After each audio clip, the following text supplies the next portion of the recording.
Toastmaster. Fellow Toastmasters, special guest. Here stands an engineer. White sock, narrow tie, pocket protector, stuffed with everything, including a miniature slide rule, buzz haircut.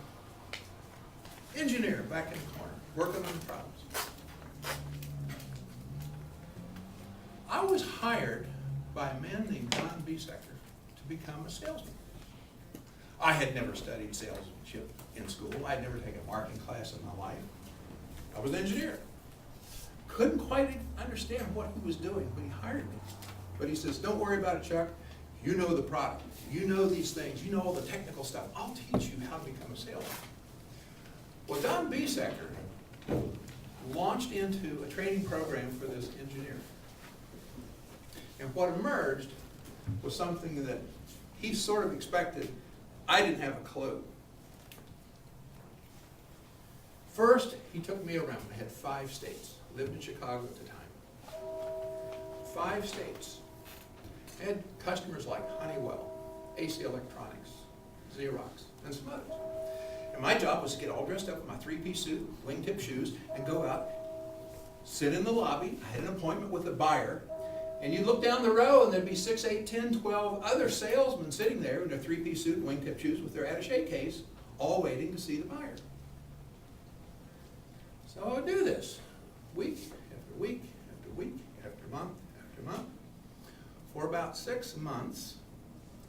And I didn't sense that I was doing what I should be doing. Something wasn't quite right. So I called Don Biesecker one day and said, Don, I need some advice.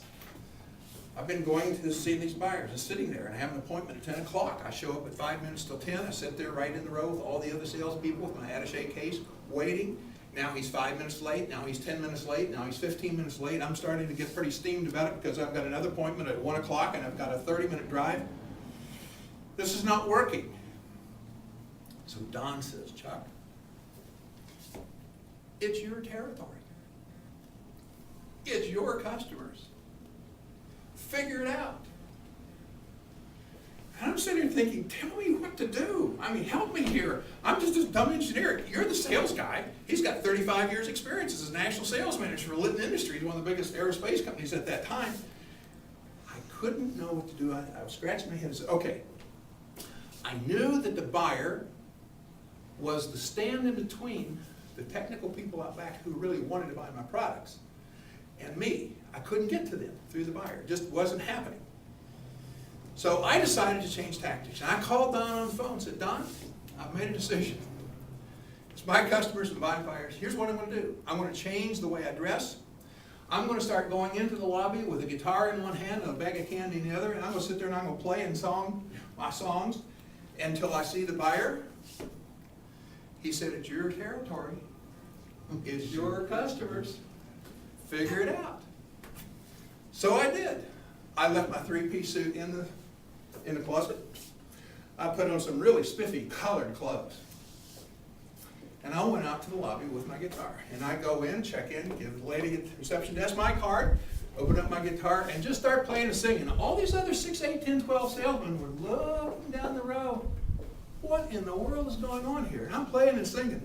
And the buyers are coming out, calling these people in one at a time. And so finally, my buyer came, and he looked at me. He said, Chuck, is that you? I said, yes, mate. The guy's name was Ben Herman. That was my very first call. Dressed this new way. Went into his office. He said, you been playing guitar long? I said, well, a couple of months I've been playing. Are you going to be in town tonight? Yeah. Well, we have a going away party for one of our friends here. So it would be sort of nice if you'd come over and bring your guitar and we'd sort of play and sing. I'm doing all those popular tunes and big favorites back then, like Michael Rowe the Boat Ashore. You are my sunshine. And so I got invited to this private party. So about 6:30, 7 o'clock I showed up. They had lots of food, lots of drinks. And I'm over there in the corner playing, 3, 4, 5, 6 people standing around, all playing together. And he says, where do you work in Honeywell? Where do you work in AC Electronics? Where do you work? I said, well, I'm just a sales guy. So what are you selling? So I told him these products, these aerospace products. He said, oh, hey, Fred, come here, come here. We got somebody here who knows about this stuff. You've been having a problem with it. He seems to know this stuff. So he came over, started talking to me briefly, and gave me his card. He says, you in town tomorrow? I said, yes. He said, go around the back, tell the guard, show him my card. I want to talk to you. So I went around to the back the next day, showed the guard my card. He came in, picked me up, took me right upstairs to the engineering department and set me up on this great big drawing board, and I proceeded to show him how to integrate our products right into their design. So the next drawings that went out to the buyer to put out for buying and purchasing couldn't be made by anybody else except us. So we started getting the business. So I started carrying my guitar every place we went. I just carried my guitar. And we went to these parties, and I got to know a lot of these people. And by doing this backdoor selling, as Don Biesecker called it, I was able to successfully use these things that he had taught me how to do. And after 3 years, I had 97% of all the business that could be had in our business in those 5 states. 2 of our competitors had closed their offices down there. And one of them had 3 salesmen cut back to 1. I won a 1-month, all expenses paid vacation, any place in the world I want to go for being the top salesman, thanks to Don Biesecker. He was happy, and the company was thrilled. I was aggravated because I couldn't find the other 3%. Yeah, okay. It all started with Don Biesecker. In my very first sales meeting, I went to this meeting, hearing these marketing people talk about stuff and the sales people talk about stuff. And I leaned over and I whispered, Don, what's the difference between marketing and sales? He looked at me and he leaned over and he says, Chuck, he said, it's very simple. He said, the same relationship exists between marketing and sales that exists between pimps and hookers. So the marketing people can tell you where it is and how much it's going to cost and how great it's going to be, but it's a salesman that gets the job done. Mr. Toastmaster.